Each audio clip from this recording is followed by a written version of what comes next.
Robert was 68 years old, and he was a man of habit. He didn't smoke, he watched his salt intake, and every morning at exactly 7 a.m. he stepped into the shower. He liked the water hot, really hot. He called it his morning wake-up call. He thought the steam was opening his lungs. He thought the heat was soothing his stiff joints.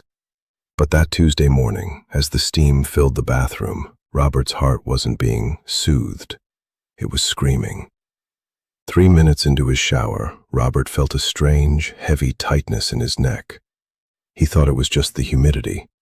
Then a cold sweat broke out, which is hard to notice when you're standing under a hot spray. 10 minutes later, his wife heard a thud that would change their lives forever. When they brought him into my operating room, Robert was gray. He had no idea that his most innocent daily habit, a routine he had performed for over 50 years, had just triggered a massive cardiovascular event. I'm Dr. Jason Watanabe. In my career, I have opened over 800 human hearts. I have seen exactly what makes them beat, and sadly, I have seen exactly what makes them stop.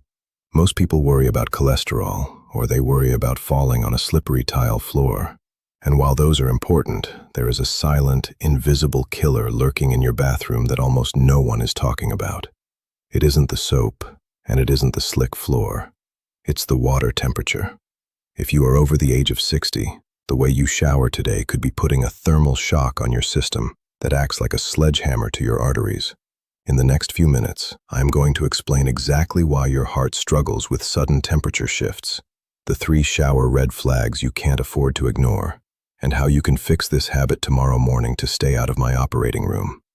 You've done this every day of your life, but after today, you will never look at your shower the same way again. To understand why a simple shower can be dangerous, we have to look at what happens inside your chest the moment that water hits your skin. Think of your circulatory system like the plumbing in an old, grand house. Your heart is the pump, and your arteries are the pipes. When you are in your 20s or 30s, those pipes are flexible. They are like high-quality rubber hoses that can expand and contract without a second thought. But as we cross the age of 60, those pipes change. They become more like copper or cast iron. They are stiff. They don't like sudden changes in pressure. When you step into a steaming hot shower, your body reacts instantly. This is a process we call vasodilation.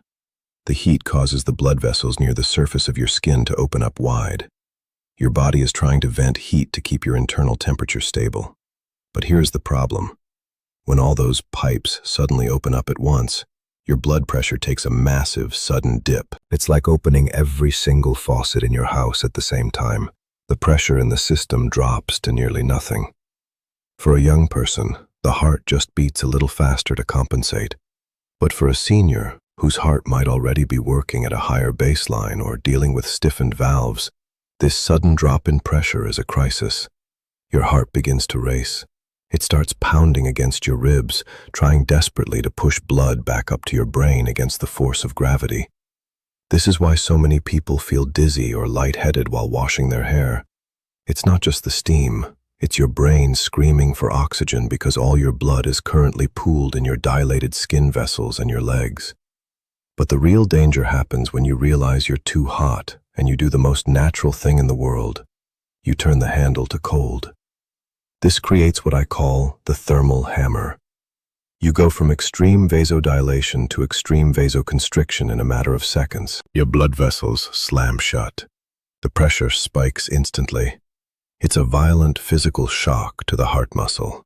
If there is a small piece of plaque in your arteries, something that was sitting there quietly for years, that sudden spike in pressure can be the thing that finally breaks it loose. Why is this so much more dangerous as we get older? When we are young, our bodies have a high reserve capacity. We can handle physical stress, extreme cold, or extreme heat because our nervous system and our heart are highly tuned. But as the decades pass, that reserve shrinks. Your heart becomes like a car engine that has 200,000 miles on it. It's still reliable, it still gets you from point A to point B, but you wouldn't take it to a racetrack and redline the engine for 20 minutes straight. Yet that is exactly what many seniors do every morning. When you enter an environment that is significantly hotter than your body temperature, your myocardial oxygen demand, the amount of oxygen your heart needs just to stay alive and keep pumping, skyrockets. The heart is forced to work twice as hard with less fuel because the blood pressure is dropped. I want to talk about something called the vagus nerve. It runs from your brain all the way down to your abdomen, and it's the master controller of your heart rate and blood pressure. Sudden temperature shifts, especially cold water hitting the face or chest, can trigger what we call vasovagal syncope. Your heart rate drops suddenly, your blood pressure plunges, and you lose consciousness. In a small, enclosed space with hard tile and glass, a momentary loss of consciousness isn't just a medical event, it's often a fatal accident. But it's not just about passing out, it's about the cumulative stress. If you do this every day, you are essentially putting your heart through a high-intensity stress test 7 mornings a week. If you have underlying coronary artery disease, which many people over 60 do without even knowing it, this daily stress test is thinning the ice you're standing on. This leads us to the first red flag that most people dismiss as just getting older. If you ever step out of the shower and feel like you need to sit down for 10 minutes to catch your breath, your heart is sending you a message. You might think it's just the humidity or the relaxing effect of the heat. It isn't. That feeling of exhaustion after a shower is a sign that your heart struggled to keep up with the thermal demand. And that struggle is where the real damage begins. But there's an even more dangerous habit people do right before they step out, and it's something almost every health guru has been telling you to do lately. Lately, you've probably heard a lot of talk about the benefits of cold showers or ice baths. Health influencers on the internet claim it boosts your immunity, burns fat, and gives you a burst of energy. While that might be true for a 25-year-old athlete, for someone in their 60s or 70s, this trend can be a death trap. I have seen more than one patient end up in the emergency room because they tried to follow a biohacking tip they saw online without realizing their heart wasn't built for that kind of sudden shock. When ice-cold water hits your chest, your body enters what we call the cold shock response. It's an involuntary reaction. You gasp for air, your heart rate spikes instantly, and your blood pressure shoots up. For a heart that has some stiffening or a bit of plaque buildup, this is the equivalent of flooring the gas pedal on a car while the engine is still frozen. It creates a sudden, massive demand for oxygen that your coronary arteries might not be able to deliver. Let me tell you about Margaret. Margaret was 72, active and very health conscious. She heard a podcast about how a cold blast at the end of her shower would improve her circulation. She started doing it every morning, 30 seconds of freezing water after 10 minutes of heat. She thought the zing she felt afterward was her body getting stronger. But that zing was actually an adrenaline surge, a catecholamine dump that was putting her heart into an unstable rhythm called atrial fibrillation. Margaret didn't feel chest pain. She felt fluttering. She thought she was just energetic. But one morning that fluttering didn't stop. Her heart was beating so fast and so inefficiently that blood began to pool in the upper chambers of her heart.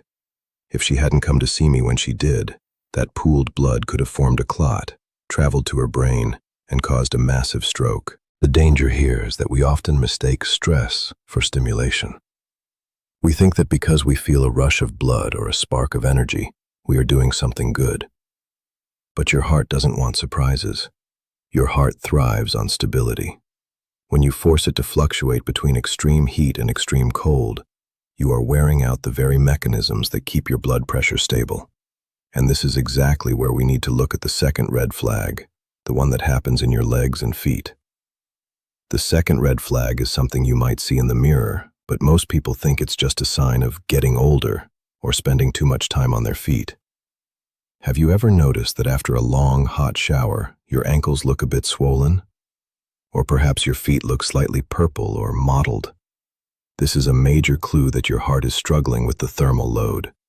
In the medical world, we call this venous pooling. Remember, your heart isn't just a pump that pushes blood out. It's also the vacuum that has to pull it back up from your toes. When you stand in a hot shower, gravity is already pulling your blood downward. Then the heat opens up your veins, making them wider and floppier. Your heart now has to work twice as hard to fight gravity and pull that blood back up from your legs. If your heart isn't pumping efficiently, that blood stays down there. It leaks into the surrounding tissue, causing that swelling you see around your socks. This puts a massive strain on the right side of your heart, the side responsible for moving blood into the lungs. Over time, this daily strain can lead to a condition called right-sided heart failure, where the heart muscle physically weakens because it's tired of fighting an uphill battle every single morning. This is why I always tell my patients, your shower shouldn't be a marathon. It should be a focused, efficient process. But even if you keep it short, the most dangerous moment is actually the moment you step out onto the bath mat. When you leave that warm, humid environment and step into the cooler air of the bedroom, your body undergoes another rapid transition. This is often when the dizziness hits. Have you ever had to grab the towel rack because the room started to spin? Most people think they just stood up too fast, or the steam got to them. In reality, that is your blood pressure crashing, because your body is trying to figure out how to suddenly constrict all those open vessels while you are in a vertical position. This is the point where the risk of a cardiac syncopal episode, a faint caused by the heart, is at its highest. And if you are taking blood pressure medication, specifically diuretics or beta blockers, this risk is amplified by 10. Your medication is already telling your heart to stay calm or your kidneys to flush fluid. When you add a 105-degree shower to that mix, you are overriding your body's natural ability to compensate. So how do we fix this? How do you enjoy your morning routine without turning it into a medical emergency? It starts with what I call the rule of 100. Most home water heaters are set to 120 or even 140 degrees. By the time that water hits your skin, it might be 105 or 110 degrees. For a senior heart, that is a fever pitch environment. Your goal should be a lukewarm 100 degrees, roughly the same as your internal body temperature. A simple way to test this without a thermometer is the mirror test. If your bathroom mirror is completely fogged up before you even get out, the water is too hot. That steam is a sign that the air is saturated with heat that your heart has to fight to process. If your skin looks red or flushed when you step out, you haven't improved your circulation.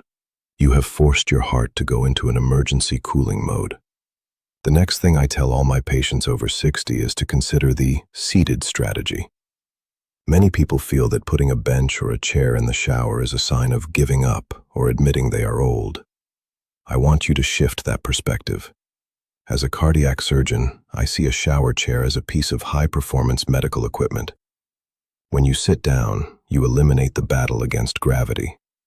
Your heart no longer has to pump blood 5 feet upward to reach your brain while your vessels are dilated from the warmth.